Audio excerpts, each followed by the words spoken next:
2015 was the time I started childminding.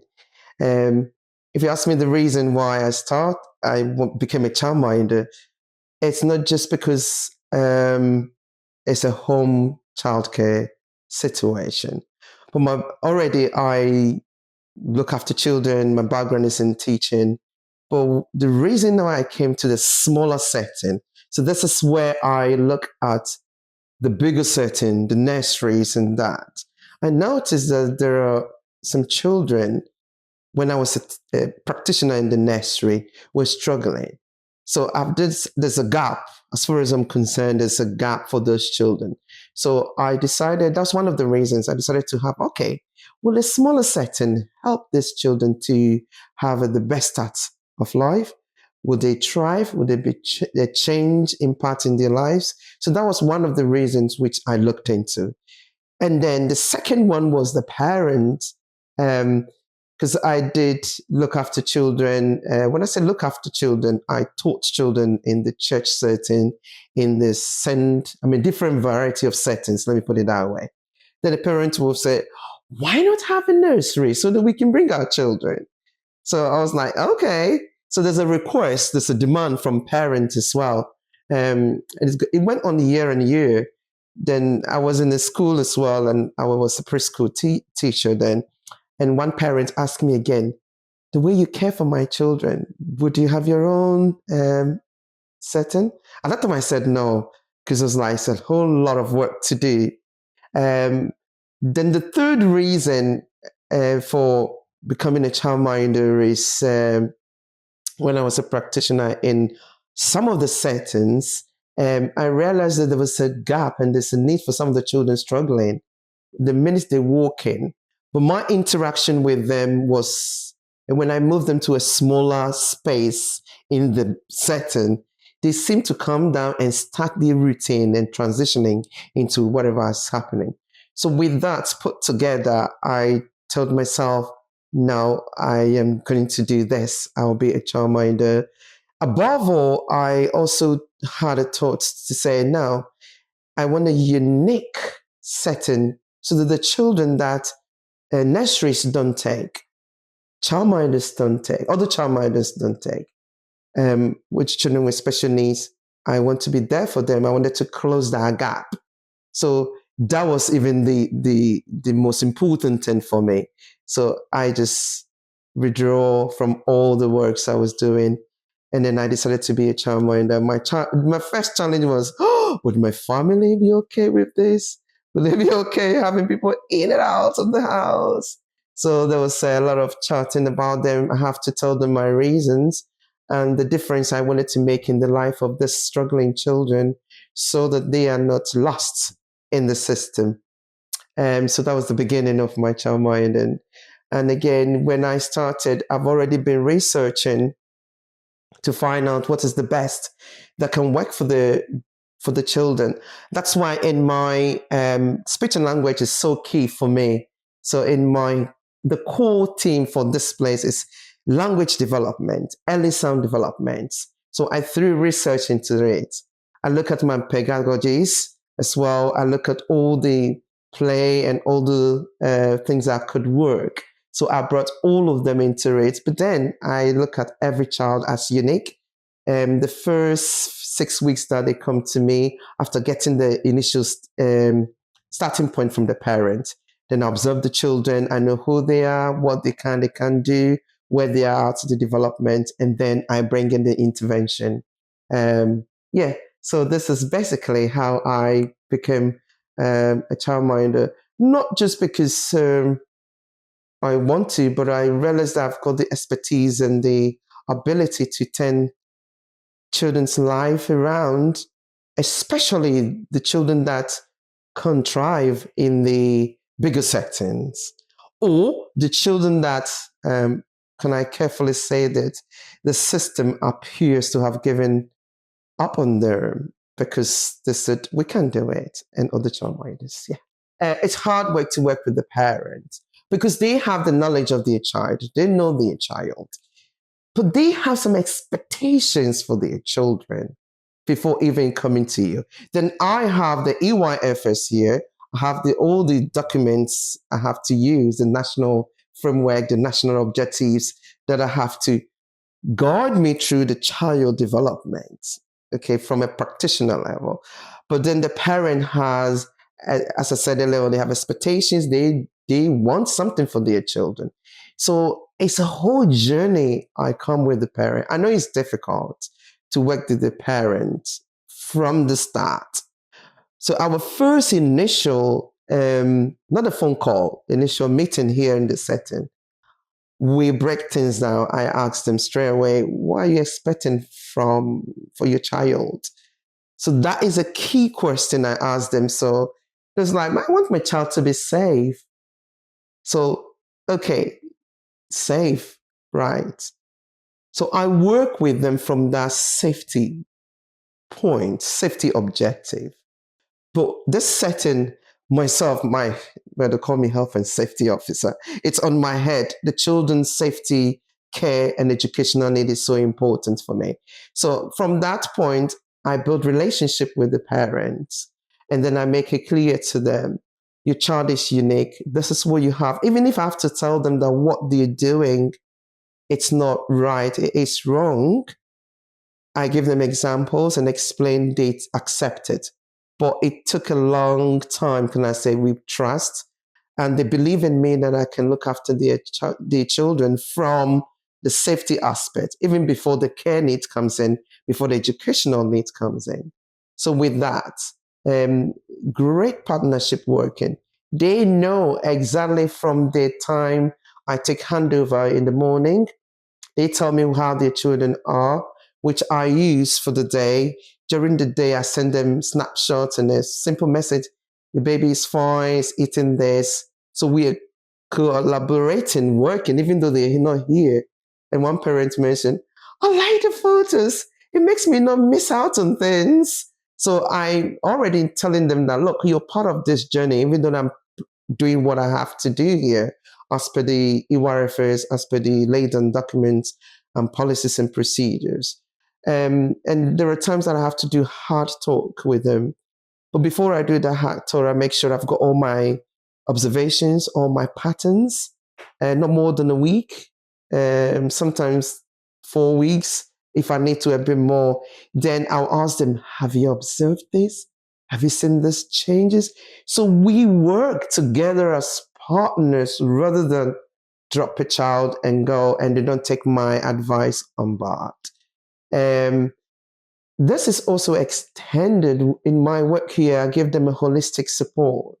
It's not babysitting. I made it clear to them. This is education, care needs are met, as well as the safety needs are met. Okay, so if I have to say anything hard talk to them, I have to let them know that this is what the law says, but this is what's happening. This is what we have to do together. Then they go back to think about it and they come. They wouldn't challenge it. Some of them would challenge it. I extend my support beyond the charges being dropped to me. For example, not going into details, I've had a mom who had some crisis. So I got early help in it. I got the contact team into it. Currently, this family has received the best care. Why did I do it? Because of the child. Just as I told the early help team, I said, listen, it's the mom, but if mom becomes disabled with a situation, this child there's a potential risk to the child. So that's how I go beyond. Even another example is one child who became really unwell, and then when he came back, she was skilled, speech completely gone. So straight away, I called the speech and language therapist to say, hey, she was having 1, 2, 3 words and sentences. It's all gone now. I can only have nonverbal. So we had a discussion and I told mom, we're going to observe for 2 weeks. If there's not anything changes, we'd have to speak to the GP and the health visitor to inquire further, has the medical condition impacted the child's speech? So there's extra that I give to the parent. If they need food, I signpost them. So all these examples are giving them great great trust in me and making our working smoother. If they come here, they're not just dropping, they know that Stella would help them beyond just the child being brought here to be looked after. I mean, maybe the word look after might not be right to support it to learn. Let me put it that way. Yeah. And sometime in their crisis time, they call me at odd times. Probably over the weekend, there was one episode they called me at 9 p.m. on a Sunday night. I answered the call. Our day starts when the children arrive in the setting, when they're all crying, there's separation, anxiety, when parents are in a rush and give you one word, fine, then I'll be trying to get more information, any breakfast. So they tell me all this, and that's the start of my day. And once the children come in, that transition, this, can I call it the chaos, this unsettledness? You know how to get your child to school, the driving and also. So when they come in, I make sure it goes so calm.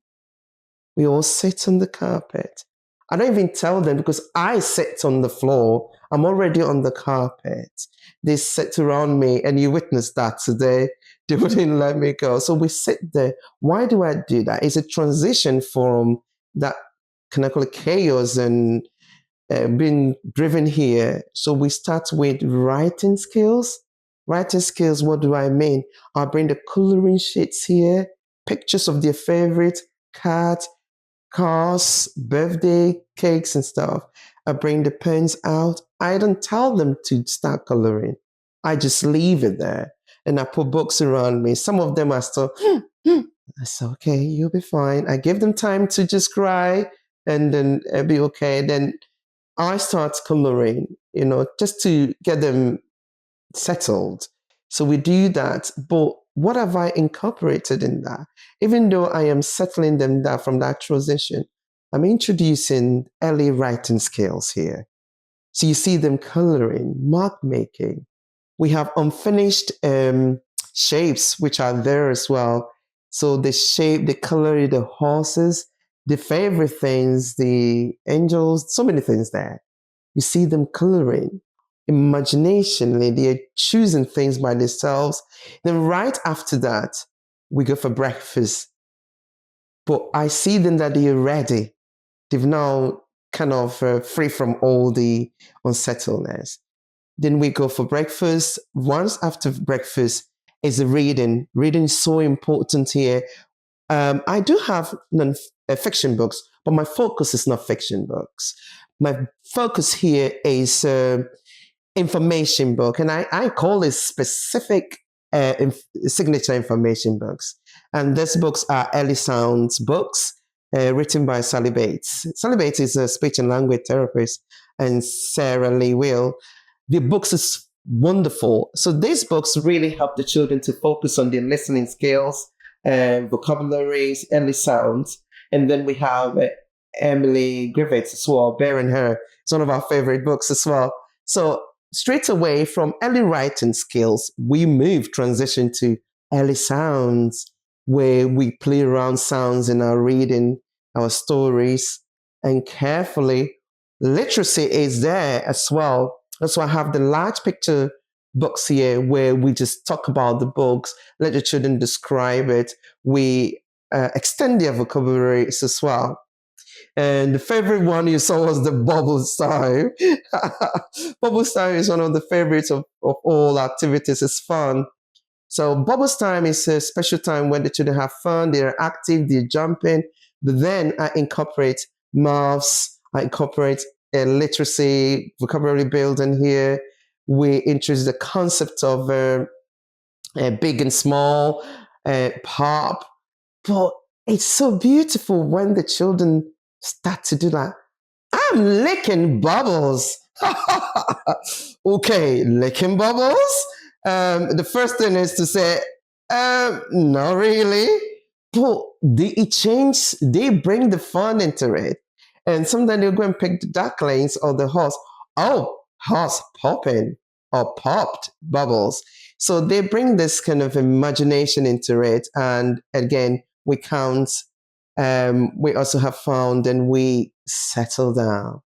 we settle down. So apart from this early writing, the early writing skills, um, early language and sound development is the emotional, early social emotional development. It's so key for me here. Not only we focuses on the child who's being upset, but how are other children impacting their friends' emotions? But the key thing here, I make sure all barriers of silences and silencing is removed. What does that mean? The voices matter. So I allow them to express themselves however they want to, without fear. And I guess you witness fear of them, the bold, the confidence, the go for it. Okay. Then the correction comes in. How do your friend feel? So right from the start, they're able to understand their feelings and emotions. We label them, but we also help them to prepare them for school readiness, because they're going to meet stronger emotions there, which they haven't experienced yet. So one of the things I make sure is to prepare them to be emotionally and socially developed before going. And again, STEM, early STEM, science, technology, engineering, and maths. This is something that we do. As you saw in my activity today, we incorporate those vocabularies in here as well. And then anything else I do ensure that the children choose school readiness. It's so key. Right from hand washing, we don't wait till they're 3 years old. Right then they start from, they're able to. They wash their hands, they use the spoon and prepare them. By the time they're 2, 3 years old, they'll tell you, I do it myself. Okay, that's all right. Then I'm like, yeah, impart. And these are shared with parents. So this early, everything is early. And the word magical here about Starlight Kids and my childminding is intervention for SEND children and even children without SEND. Children who are not, they couldn't thrive in the nursery and other childminders. There's a child that I've really seen supported. I even got to the educational psychologist for her before she went to primary school. And they came out to say, we wouldn't take her to a specialist school. She went to a mainstream school. Yeah, they always thrive when they come through here. Of course, I am proud, not just because for me, but because I've prepared these children for their future. The system, someone can argue with me, but can we look back carefully? Are they being missing? Are they being lost in the system? Yes, there are some children there. But if they come to my knowledge and somebody says, now parents say, oh no, go and give it to Stella. That's what they say. Take that child to Stella. Stella will do it. I am proud of the children. I'm happy that it's not all of them that have come to me, but those that I'm aware of have not been lost in the system. 2, they are prepared for life. Best start for life. I'm meeting that objective. Quietly from my home here. And all the children you see that have gone through here, they're strong, emotionally they're strong, they're knowledgeable, they are thriving. I want to lay this foundation from here. Now the brain is wiring that 5 years, emotionally, speech. I've got some of them who are really, really up and they challenge me back. And I'm like, okay. Some parents will say, okay, you did. I said, I'm happy I did. Because they're bold, they're confident, their autonomy, it's just promoted. They have it as young as they have. They're not silenced, their voices matter. Their confidence, they speak. So I'm happy that, I'm so proud that I've made this difference for them. But not for the children only, the parents. The parents have peace of mind. Not only do I meet their safety needs for their children or security needs for their children, I add the educational needs and the care needs. I don't look at the children as a whole. I look at each child, what would work for the child. And that's what I do. So I'm really happy that, these children are doing well. I think there's a notion about the word childminding or childminders. As soon as you say childminder, you're thinking about, babysitters, I'll be wrong to say we are doing exactly what the nursery is doing because I'm unique. I'm doing something different here. So I'd rather say the parent, we're following the EYFS, the lay down Department of Education policy, the national objectives, which best start of life. We're following all these things. And the great thing that is happening here, which I really want to tell the parents, is we have the support from our local authorities. They're doing a lot into us. There are trainings out there, but also really want to encourage them to say that some childminders as us, when they think about the childminder, our knowledge, our experience, and our expertise to tend their children's lives around in these three areas: educational needs, care needs, and safety needs, it's upheld or are upholded.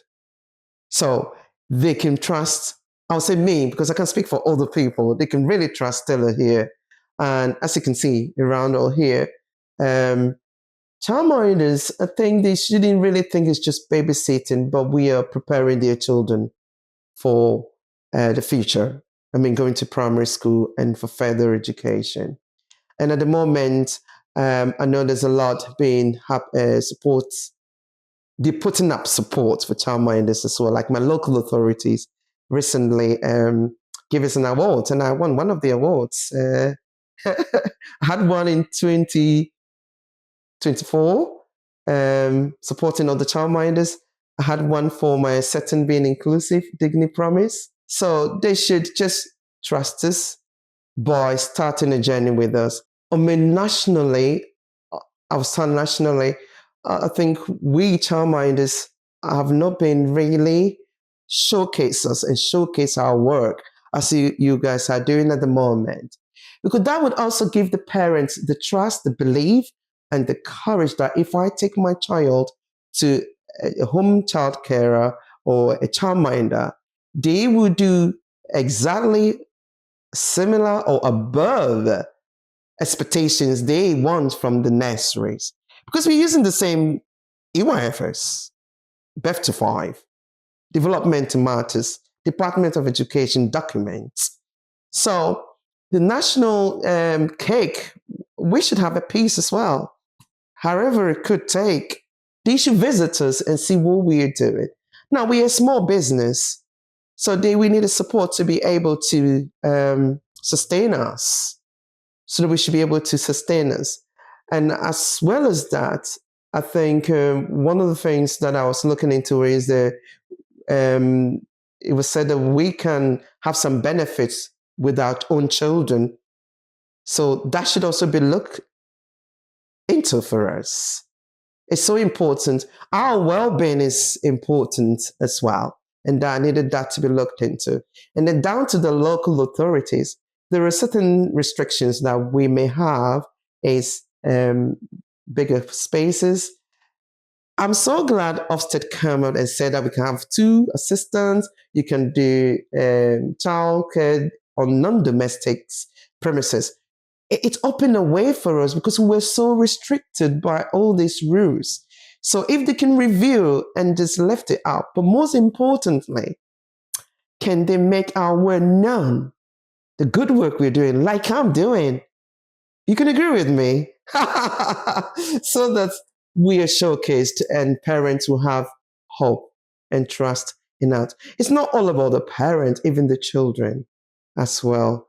And above all, I would like to say, if it's possible, they can also invite us when they're discussing issues in Parliament or in the local authorities. Bring the childminders in as you guys are doing. Hey, how is life like for you? So they give us a holistic listening, actively listening to us. And then, okay, help us to continue the good work we are doing. Then that's all I have to say. But I don't know how this will work. Can the name childminder be changed?